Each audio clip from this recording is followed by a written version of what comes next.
Selamat pagi, sahabat kebun Denatar. Apa kabar? Semoga semua sehat ya.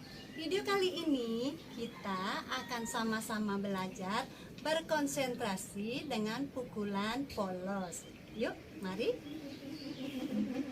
Dalam bermain rindik, ada beberapa tahapan yang harus kita ketahui. Satu, mengenal nada.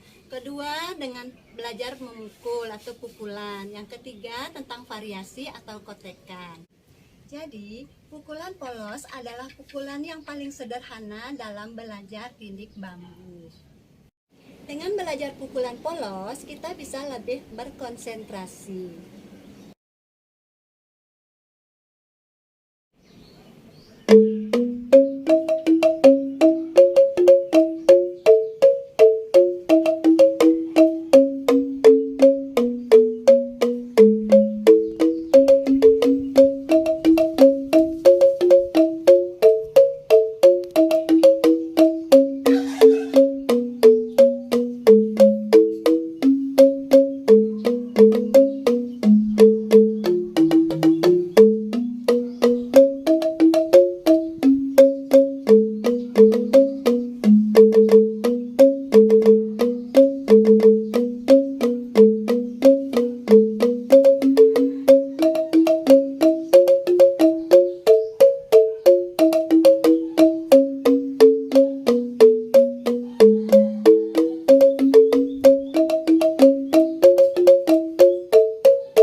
Sekian video kali ini. Terima kasih, semoga bermanfaat. Sampai jumpa pada video yang berikutnya.